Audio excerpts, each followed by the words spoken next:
Yeah. And we were like, okay, let's do it. And then we started touring Europe and all that. And that's how everything started in Boston. Boston was great. It's a great scene, great ska scene, Nice, nice. definitely.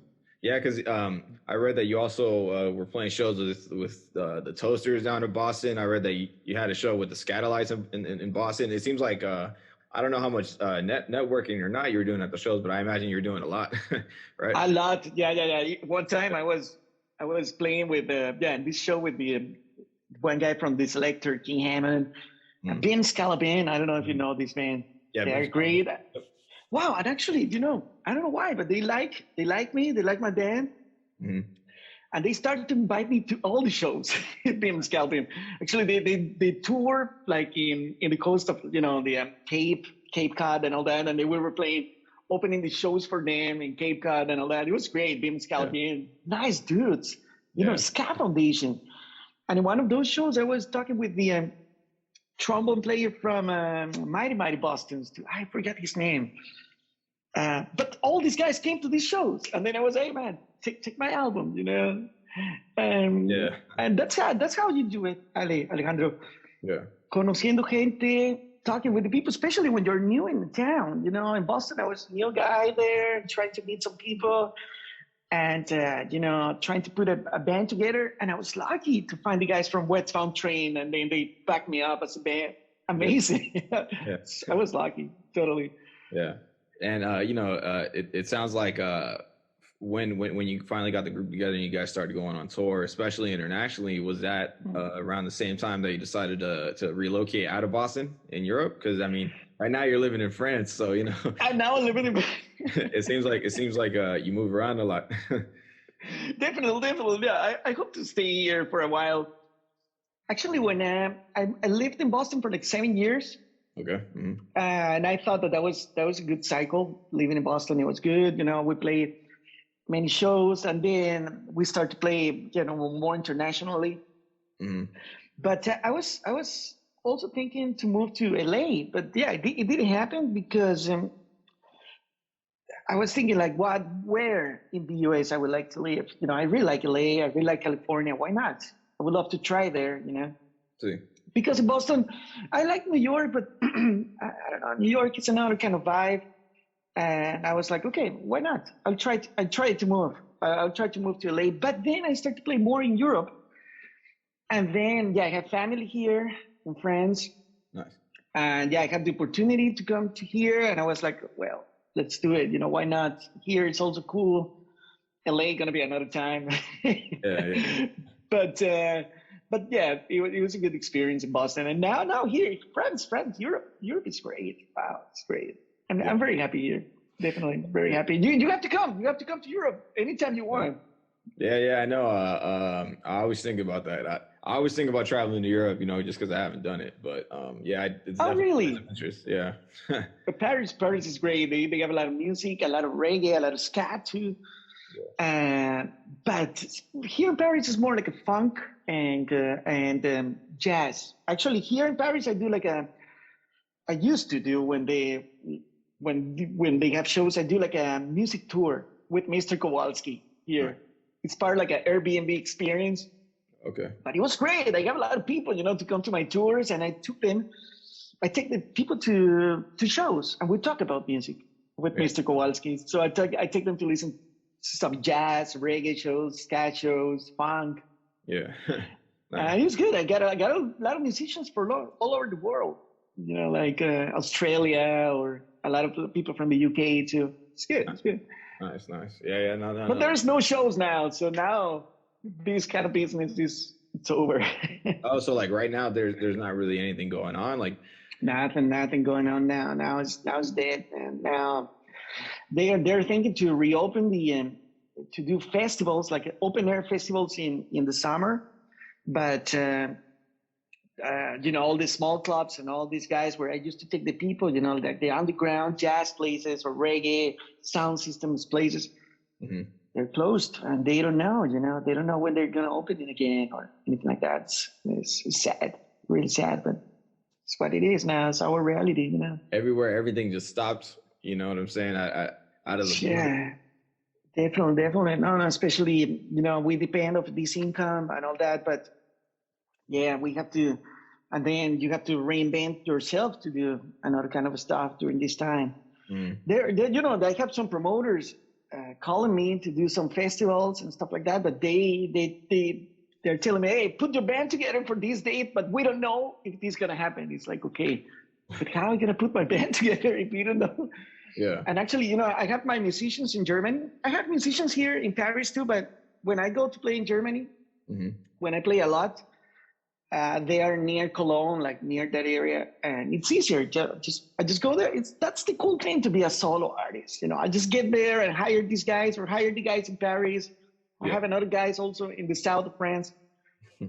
Yeah. But now I can't go to Germany. You know, it's like the borders are closed and all that. It's like, okay. Yeah. Damn. Difficult times, tough times. Yeah, definitely. Yeah. I mean, I don't know how it's looking down there, but out here they're saying that they want everyone soon to show proof of a vaccine before you go to a concert, because they're going to start but they're going to ask for vaccines. But how if the vaccines are not available for our age? You know, they're vaccinated. You know, they're giving the vaccine to people from 50s, 60s, but us, you know, where are we going to get it? Who knows? Yeah. It's tough moments, but we got to be patient. Things going to come back. We got to keep it positive and see what happens, man. Yeah. That's a weird time. But hey, man, Johnny's Bazooka, if I'm not mistaken, came around 2012, and then it was 2015. You came out with Surf Rock Reggae. Yeah. I saw that it was sponsored by Hurley, right? You did a tour, and then you also recorded at their studio. Yeah, do you know that studio? That they have like a really cool studio. They had it before, because when Nike owns Hurley, they had this cool Hurley studio in Costa Mesa, and then they invite a lot of cool bands. You know, they had NoFX there, they had Green Day there, they had Bad Religion. Yeah, they had a lot of cool bands. So, and then I did a tour with Hurley in Costa Rica, Panama, and Nicaragua, in the coast, like a surf contest and all that. And then the guy, the rep of Hurley in San Jose told me, like, hey, do you know that we have a studio in California? Do you want me to talk with them? Maybe they like your music and they invite you. And I was like, what? Yeah. And yeah, it was like that. It was like a direct contact. As I said, man, when everything has to work, everything works. And then the guy liked it, and they told me, hey, Kowalsky, when do you want to come? We tried to get to the musicians, and we tried to do it. Yeah. So we put the sounds together, and I called my friend John DiCarlo from Westbound Train, and I called him, and he flew from Boston to LA, and we put the album together. And they brought Corey Kingston. Nice. To record the drums in the studio, because you know they knew him and all that. And Corey Kingston's a great drummer. Amazing. It was good to have Corey. Wow, and actually we knew Corey before, and we were like, hey man, if we can have like Corey in this kind of music, in what we're trying to do now, because at that point, from Johnny's Bazooka, it was still a little bit of ska punk, because. I don't know if you know this band, Big D and the Kids Table. Yeah, yeah, of course. The bass player of Big D and the Kids Table was my producer of Johnny's Bazooka. And it was all these guys playing in my album. Of course, I was going to be a ska punk, ska punk record. Of course. Yeah.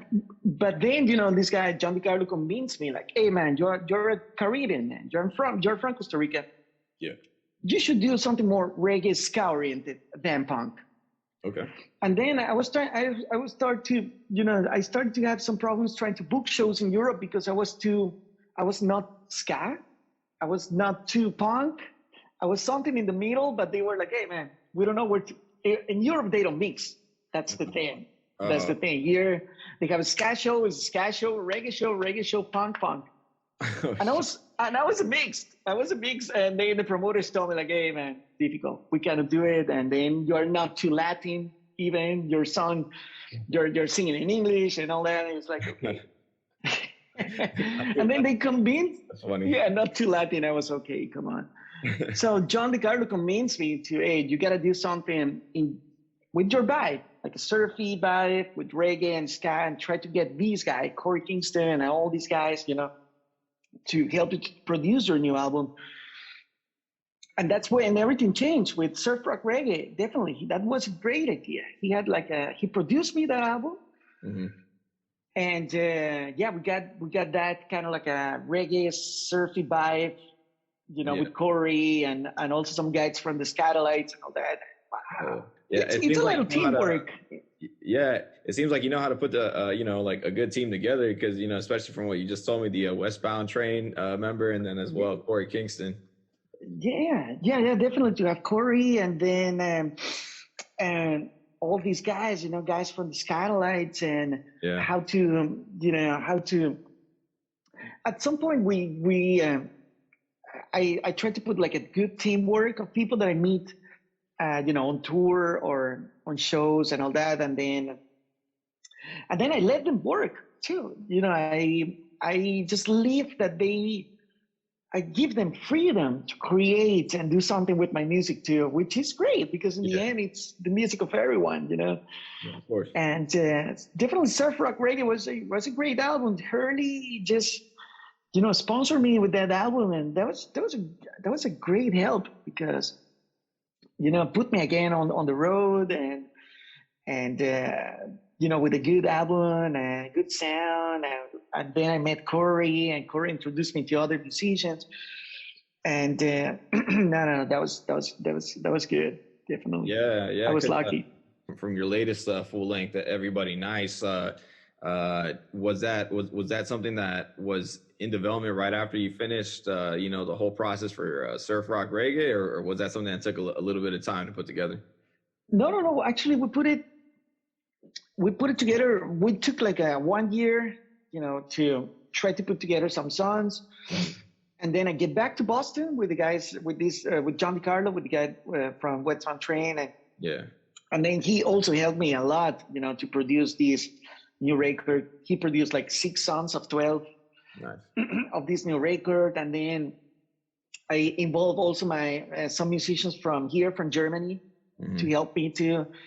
And then we started right away. Like 1 year after, I was in Boston, doing some writing sessions and all that with these guys. Yeah. But then, of course, with the virus, and it was hard to finish it because we had sessions in LA, we had sessions in Boston, we had sessions in Paris, we had sessions in Jamaica too. Yeah. and then trying to mix all that again, it was crazy. But we started right away, because otherwise, we leave a lot of time and then we lose the vibe. I didn't want to lose the vibe. And this Everybody Nice album is like the second part of surf rock reggae, because right now I feel that I found my style, the style that I want to keep playing. And then I'm gonna keep doing like versions of what I create there, what we create actually. Yeah, definitely. Yeah, because I was gonna say, along with those 2 albums, Surf Rock Reggae and Everybody Nice, it seems like for both of those albums, you're doing a great deal of promotion, which is something I love to see. Nice. Independent artists, because sometimes, and I'm sure you see this sometimes, someone starts doing like music by themselves, and they might make good stuff, but no le ponen el suficiente tiempo para promoverlo. Sí, claro. En contrario, usted tiene como un perspectivo muy atento a eso, porque está haciendo music videos, anda haciendo shorts. Hay que trabajar mucho, porque todo no termina. Cuando sacas el álbum, luego viene un trabajo de promoción muy fuerte. Si no, el álbum queda ahí, especially ahora que soy un artista como independiente, que no tengo un label. Tengo que promocionarlo fuerte en Europa, en México. Right now, en México es donde más escuchan Mr. Kowalsky in the world, en el mundo, porque hay mucha gente que espero ir a México pronto. Me encantaría ir a Sudamérica también a tocar. LA, tengo que ir a tocar también. Sí. Pero